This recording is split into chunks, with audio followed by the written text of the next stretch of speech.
learn about another voice and culture of Taiwan with We Love Hakka. 现在就让我们一起加入客家风情，大家来讲客家吧。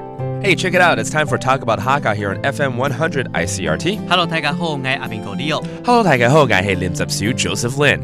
And with our Hakka segment right here, we teach you idioms and phrases and proverbs from time to time. These are very useful phrases that teaches us lessons in life, but you can also learn a little bit of Hakka, 对不对？是的。所以今天要教哪一句呢？今天教的这句呢有點長哈，我先來念哦。好。後字唔是壓天梯，後字唔是壓天梯。後唔是娘家兒，後唔是娘家兒。那我先解釋哈，第一句哈，後字就是好孩子。我要後字做什麼東西？我們常在做錄音要後字這樣子，不是，是好的孩子。對，就是好男兒啦，我們說好男兒。Okay, to be a good son。好，唔是壓田地，就是不用爺娘的田地。唔是壓田地 ，OK， 唔是就是不用，对，壓就是可能是爸爸什么爷爺，OK， 就可以做祖宗的財產。Right, okay. So a good son or a good man doesn't need the wealth and property from his father or even ancestors. Okay, that's just the first part. 然後第二段呢？後就是當好女兒啊，孝順的女兒啊。後，okay, that's a good girl or a good woman.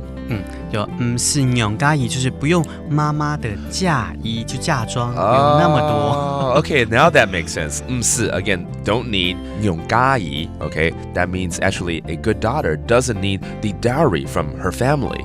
That kind of makes sense. 这其实一听就知道，就是人要靠自己才对。对，就是指说人啊，最好是要独立自主啊，又靠自己去完成很多事情，不要依赖别人。对，虽然很多人会说娶个这个有钱的女生可以少奋斗20年，但是这是不对的这个想法，还是要靠自己才最重要。对，靠自己是最重要的。All right, let's hear this entire phrase in its English explanation. A good son doesn't use his father's land. A good daughter doesn't use her dowry. This Hakka saying emphasizes self-reliance. A man with ambition and ability won't need to rely on his parents' property. Likewise, a woman shouldn't need a large dowry in order to enjoy success. Not only does this allow for greater independence, it's also a way to show respect and love to parents.